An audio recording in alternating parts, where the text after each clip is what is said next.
Christopher Pumpkin by Sue Hendra and Paul Linnet.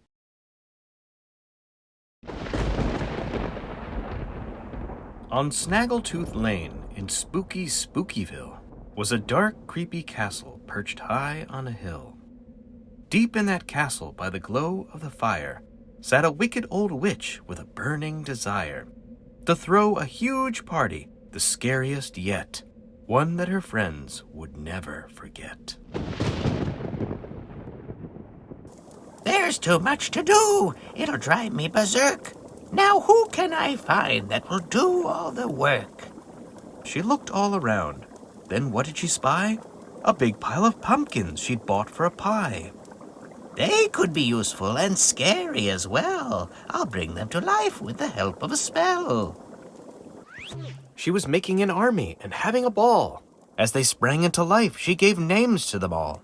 Gnarly, Grizzly, Grunty, Roar, Snaggletooth, Stinkface, and maybe one more. The witch raised her wand for one final go. There were sparkles and glitter. Then a voice said, "Hello, I'm Christopher Pumpkin. I like all things fun. I'm so happy to be here. Group hug, everyone." He stretched out his arms and gave them a grin, overflowing with kindness and warmth from within. "Oh no!" screeched the witch. "What on earth did I make? You're supposed to be scary. I've made a mistake." "Now, hang on a minute," said Christopher P. "I'm sure I'll fit in. Just wait and you'll see."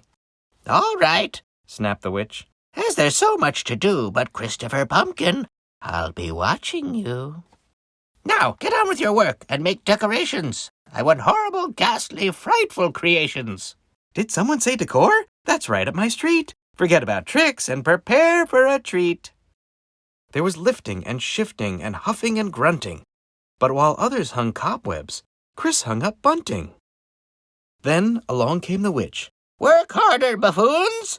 But instead of bat lanterns, Chris chose balloons. The horrified pumpkins all scuttled away. They needed to find party music to play. "My favorite music is howling and screaming," said Gnarly the pumpkin, his scary eyes gleaming. "I'm sorry," said Chris, "but that sounds bizarre. Let's all have a sing-song. I brought my guitar." Now for the food. It was time to begin. So they stood around the cauldron, tossing things in. First some earwax, then hair from a yeti, a poisonous bug, and some moldy spaghetti. The result was rat pizza, all sprouting with hair and stinky green cheese made from old underwear, some hot curried slugs, fried spicy snakes. Then in walked our Chris with some pink fairy cakes. "This just isn't working, I think you'll agree," said the witch as she glared down at Christopher P. "I've had quite enough. You're not part of this group. If you can't be scary, I'll turn you to soup. You've got till morning. Have I made myself clear?" Poor Christopher nodded, frozen with fear. "I don't want to be soup or a pie or a stew. I'll stay up all night and plan what to do. I'm Christopher Pumpkin. I like all things fun. But there must be a way I can scare everyone." He worked through the night, never taking a break. But the clock, it was ticking. Soon the witch would awake.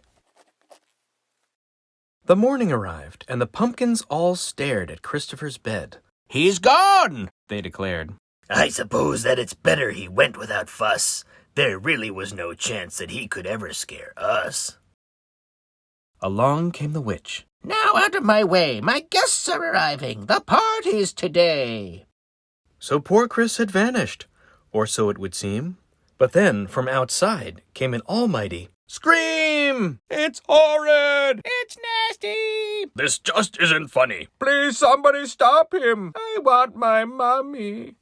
There were unicorns skipping, balloons on the door, fluffy pink kittens, and sparkles galore. There were marshmallow puffs piled up in mountains. Strawberry milkshake was squirting from fountains. "I'm Christopher Pumpkin. I like all things fun." But before he could finish, the witch shouted, "Run!" "Wait, don't you like it?" Chris called with delight. "Well, one thing's for sure. I scared them all right."